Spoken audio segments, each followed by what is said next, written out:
All right, let's try this next one.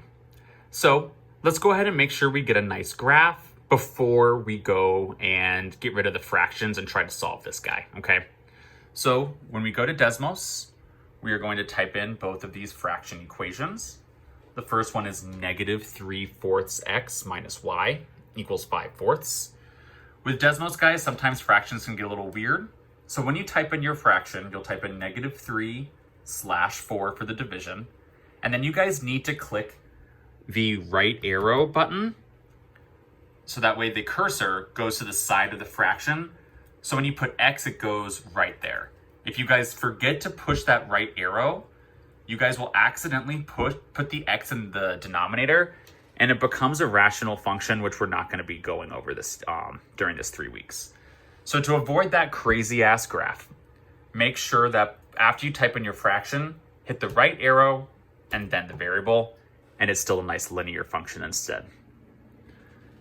Minus y equals 5 divided by 4.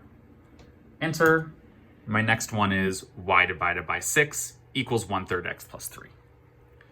So I'll go y divided by 6, and I'll push the right arrow equals 1 divided by 3, push that right arrow, and then put the x next to it, plus 3. And voila. Now we have our graph. We know that our solution to our problem will be x equals -7 and y equals +4. Go ahead and take that screenshot, bring it into your, well, you won't take a screenshot of this, but when you get to your workbook, don't forget to be including those screenshots just like week 1 and week 2. And now we will try to get that same exact answer by copying down our 2 equations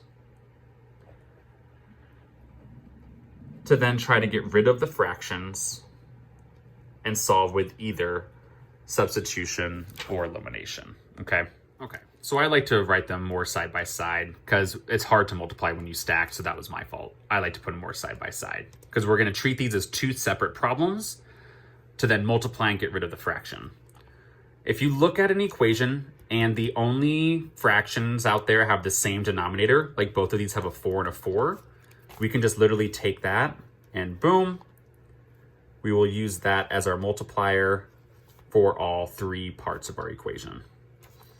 4 times -3 is -12, divided by 4 is -3x. 4 times -1y, because we always assume there's a little 1 hiding there, is -4y. 4 times 5 is 20, divided by 4 is 5.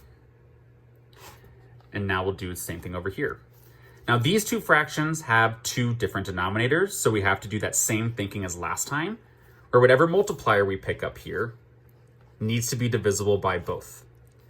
If you chose 3, 3 divided by 6 is a decimal, it's not going to work. So we can use 6 again. Because we know 6 divided by 1 is 1, 6 divided by 3 is 2. As long as you get nice whole numbers, we can use that multiplier. So now here, 6 times y is 6y, divided by 6 is just y again. 6 times 1 is 6, divided by 3 is 2. And that x will come down with it. And then 3 times 6 is 18. I will stack these on top of each other. So now we can try to decide, are we going to try to solve this with substitution or elimination? At this point, I want you guys to try to pick your strategy, make it happen, and if you need help, watch that next video.